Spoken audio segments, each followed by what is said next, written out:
been, I guess, busy doing other things. Nonetheless, I'm glad that he has agreed to be with us here this morning. Please welcome Mr. Andy Kaufman.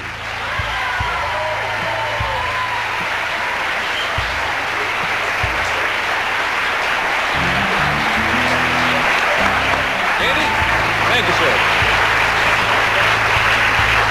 I really appreciate you being here this morning. It's nice to see you. Tell me about Taxi. Would you like a tissue? Would you like a tissue?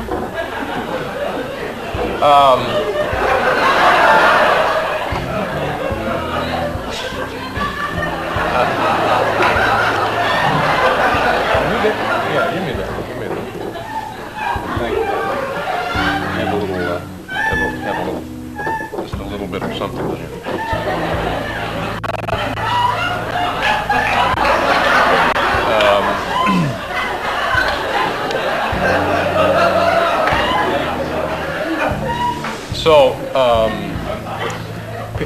Tell me about... Andy Kaufman was born on January 17, 1949 in New York City.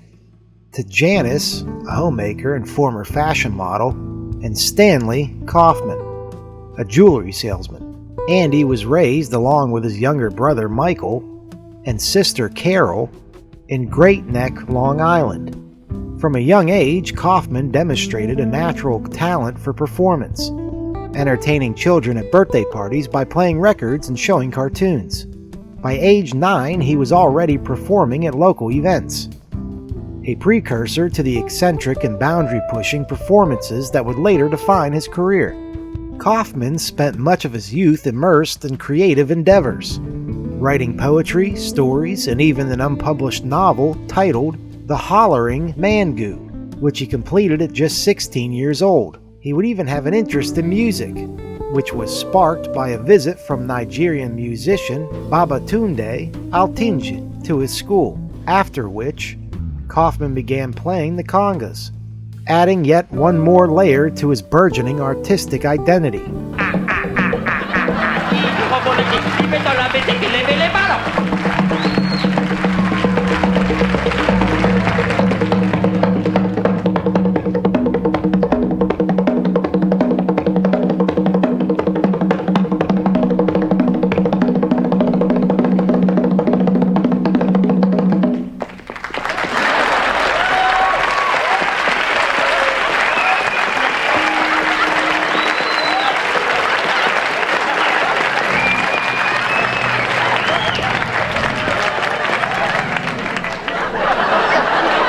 After graduating from Great Neck North High School in 1967, Kaufman took a year off before enrolling at Graham Junior College in Boston.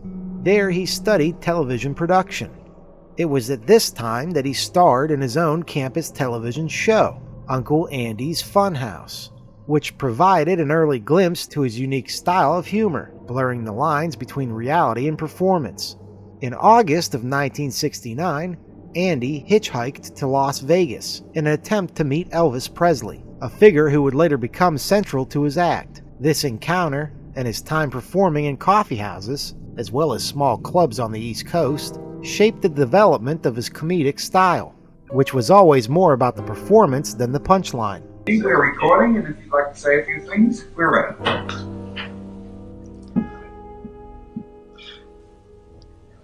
And you're high.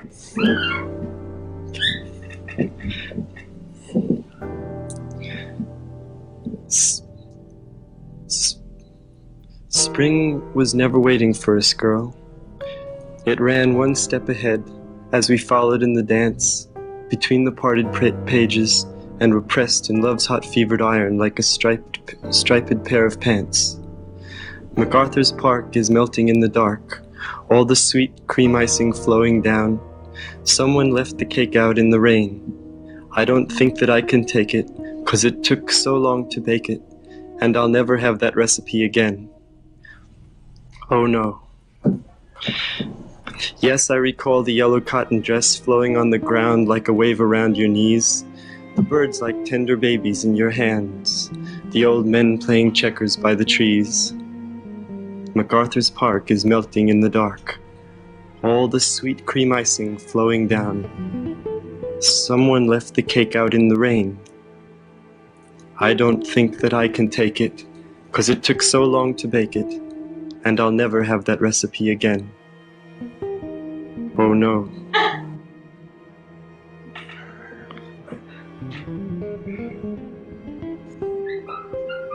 Do some more. Andy, could you do that again, please? The same way?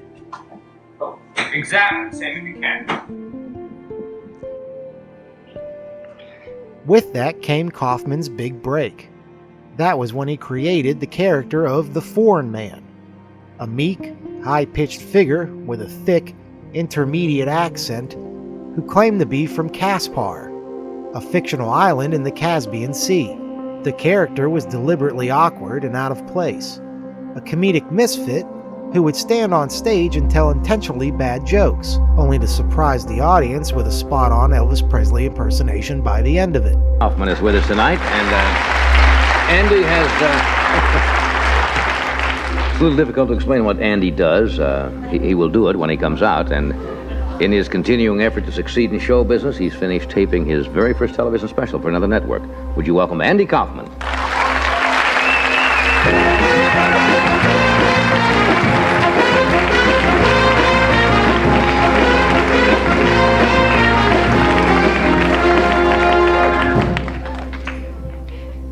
Thank you very much. I would like to tell the story of this aeroplane, and it was going to sink. So they had to get rid of some people.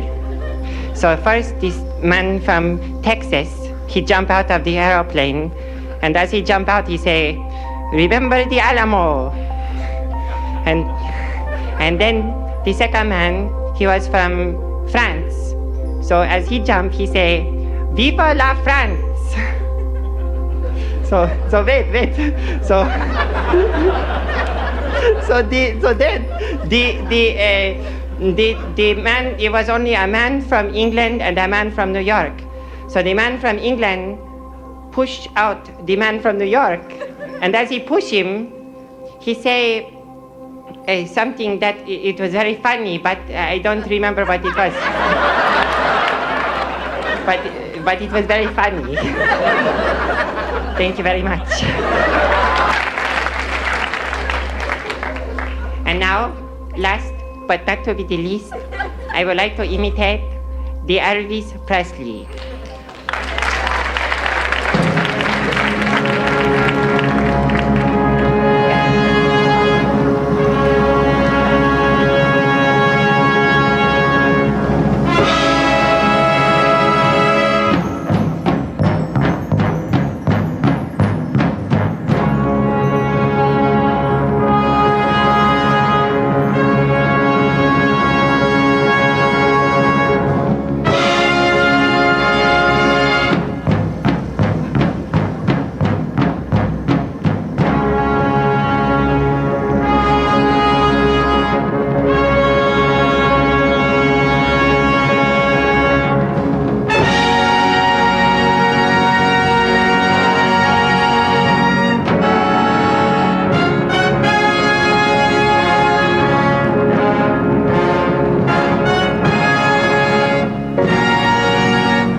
Thank you very much.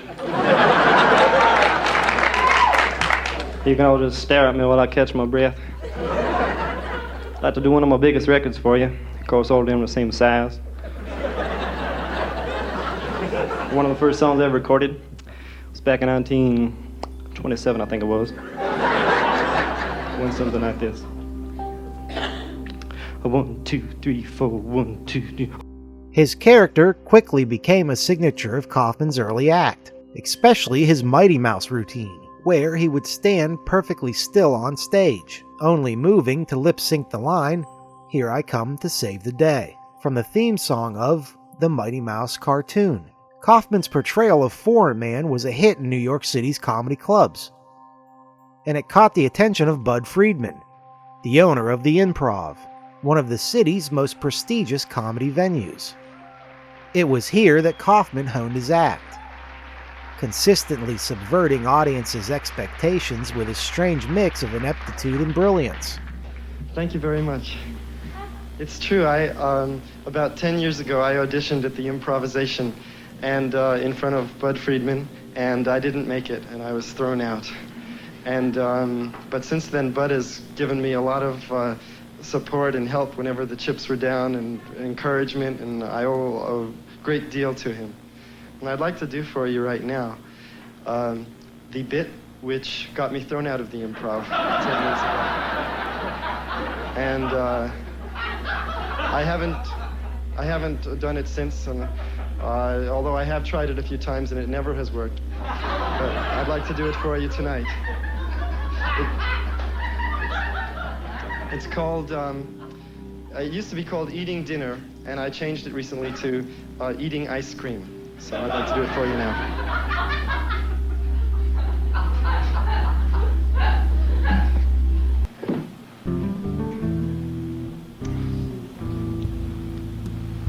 Waitress?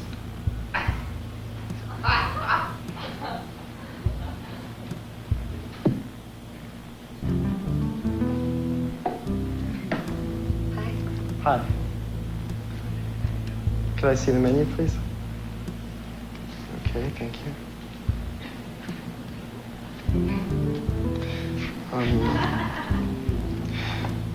What do you have? Seriously? Yeah? His appearances on Saturday Night Live in 1975 introduced Foreign Man to a national audience, solidifying Kaufman's reputation as a performer who was as confusing as he was captivating. And it was Kaufman's Foreign Man character who would find new life on a television sitcom. That sitcom was Taxi. Here, he was transformed into Latka Gravas, a lovable but eccentric mechanic with a similar accent and persona to Kaufman's Foreign Man character.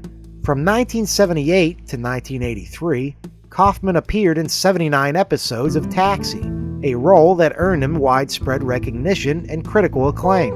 Despite his success on the show, Kaufman reportedly disliked working on sitcoms, finding the format too restrictive. However, his manager, George Shapiro, convinced him that the exposure from Taxi would give him the freedom to pursue his own projects. Kaufman's contract with Taxi even included a clause for his alter ego, Tony Clifton, a belligerent lounge singer who was Kaufman's most infamous and controversial persona. Clifton was presented as a completely separate individual from Kaufman, so much so that many people, including some of the Taxi cast and crew, believed he was a real person. Clifton's abrasive behavior often caused tension on the set, leading to Kaufman's eventual decision to drop the character from the show. Nevertheless, the persona of Tony Clifton became a key part of Kaufman's legacy, embodying his commitment to performance and performance art that defied conventional boundaries. Is Tony gonna show up tonight? Tony? Clifton. I Shit. Well, that must be one of Tony's fans. don't... You know him? Well, I know that Tony Clifton shows up once in a while where you're performing. Yes, well, he's only on 2 occasions, really. You know, When you were on Dinah Shore, did he not walk on and throw eggs at Dinah?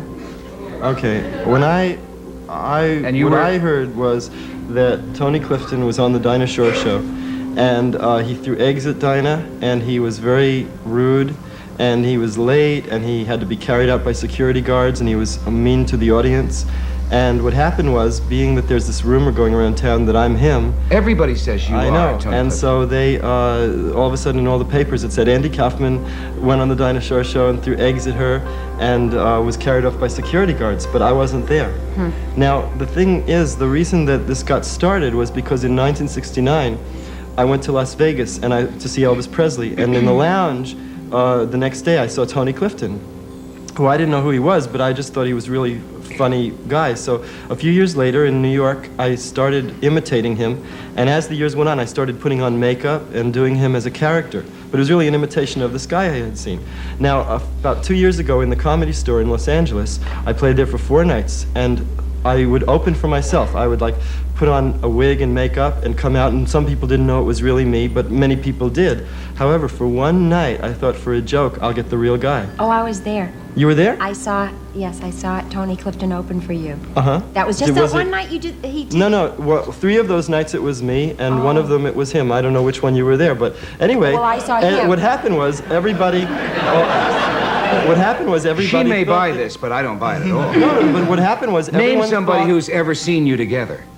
Oh, 2,800 people at Carnegie Hall saw us together. Sure, I did too. Because on the same stage, you saw a guy, Tony Clifton. Tony Clifton. And you saw Andy Kaufman on the same stage. In between Tony Clifton and Andy Kaufman, there was a tap dancing school from Santa Monica. That was the in-between act. How did I miss that night? And then Andy Kaufman came out afterwards. But you never saw them on the stage together at the same time. No, well, they don't do that. No, we do.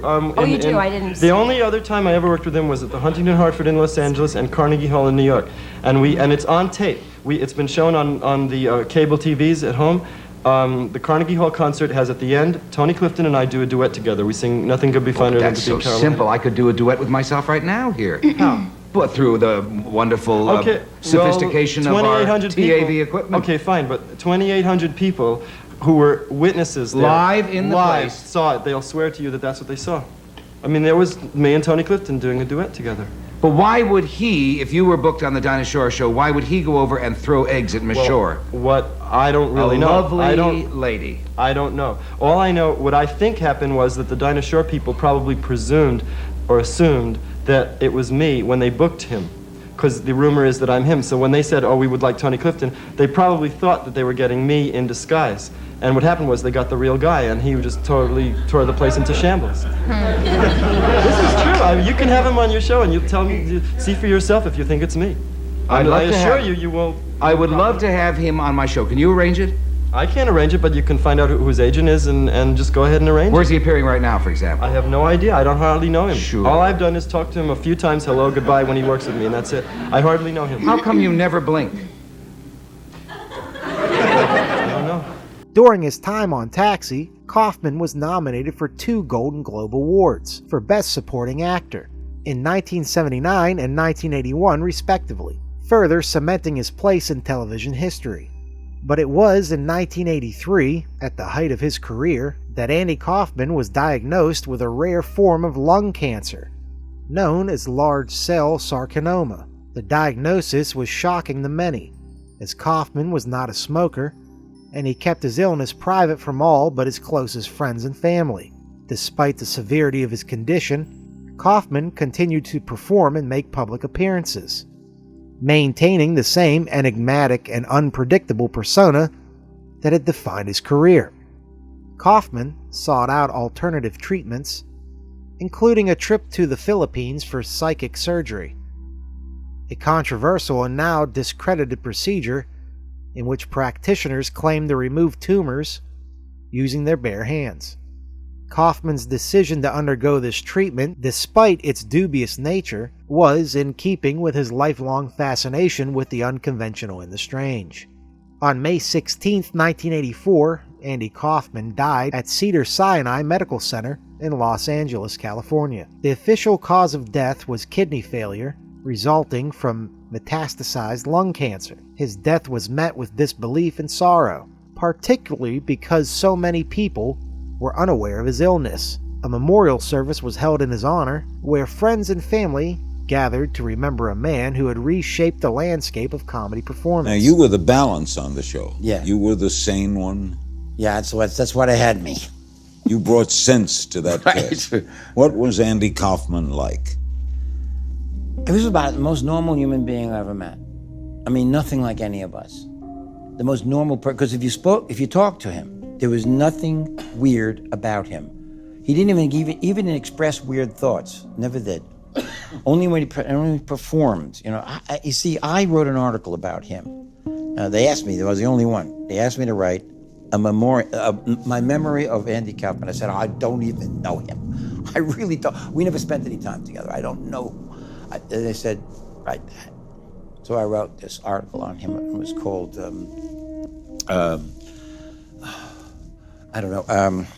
As If. He was a guy who, if he could fool you long enough to think about, to believe something, which is really what actors do, then he wins. People think he didn't die. That's right. Almost immediately after his death, rumors began to circulate that Andy Kaufman had faked it, culminating in his most ultimate prank. This speculation was not without basis. Kaufman had frequently spoken about the idea of faking his own death as a joke, and his entire career had been built on challenging the boundaries between reality and performance. He was, after all, the man who had convinced audiences that Tony Clifton was real, and who had staged bizarre public events that had left people questioning what was real and what was not. Kaufman's brother, Michael, later revealed that Andy had once discussed a plan to fake his death and return 20 years later. This revelation only fueled more rumors, and over the years, there were numerous reports of Kaufman's sightings, as well as claims that he was living under a different identity. The idea that Kaufman might have faked his death was also fueled by the unusual circumstances surrounding his illness. The fact that Kaufman, a non-smoker, died of lung cancer, and the secrecy with which he handled his diagnosis seemed to many like a setup to one of his elaborate pranks. His trip to the Philippines for psychic surgery added another layer of intrigue to the story. But it's even in death that Kaufman's ability to blur the lines between reality and fiction have persisted. Rumors of his survival became part of his legacy, with some fans and conspiracy theorists holding on to the belief that he would one day make a triumphant return. In the years since his death, Andy Kaufman's legacy has only grown, with countless documentaries, books, and films exploring his life, work, and the mystery of his death. The speculation that he might have faked it, in many ways, is a testament to his genius as a performer.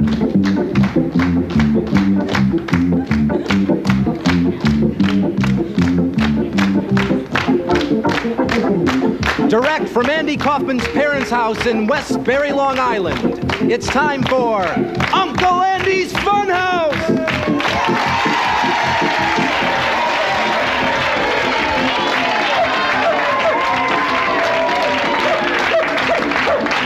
I'm Uncle Andy, I'm Uncle Andy. We're gonna have a lot of fun today. I'm Uncle Andy, I'm Uncle Andy. In the good old USA. Uncle Andy, Uncle Andy. We're gonna have fun today. Uncle Andy, Uncle Andy. In the good old USA.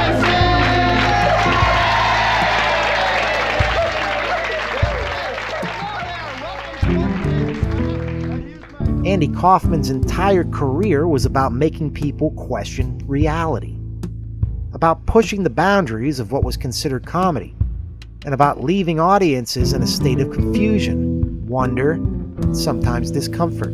Whether or not Andy Kaufman faked his death is almost irrelevant. The greatest prank he ever pulled might not have been fooling the world into thinking he was dead, but rather convincing people that he was capable of doing so. In making his audience question the authenticity of his death, Kaufman ensured that his legacy would be one of enduring mystery and intrigue. For years after his death, he would be talked about. A film would even be made about him, starring Jim Carrey. Kaufman's life and work were a challenge to the conventions of comedy and performance. In the end, he left the world with one final unresolved question. Was it all just a performance? That question continues to captivate audiences, and it might just be Kaufman's most brilliant prank of all. By leaving the world uncertain, he ensured that his influence would continue, making people laugh, think, and wonder long after his supposed death. And that could very well be Andy Kaufman's greatest prank. I don't really have anything.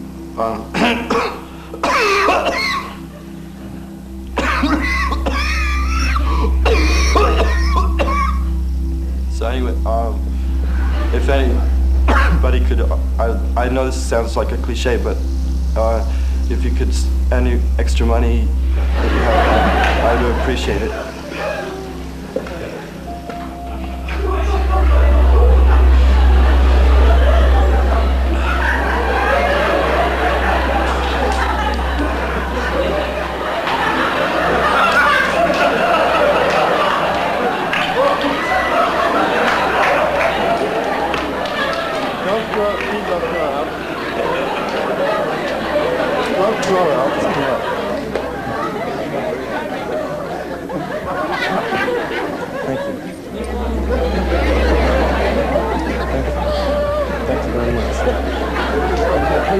Please come with me. Come on. We have to go. We can't do this here, so we have to go. Come on. Be a good boy. That's it. Stop. Okay. I'm not trying to stay. I'm fine. All right, fine. Well, I'm all right, there we go. It's always a pleasure to have... always a pleasure to have the young talent on the show. We'll be right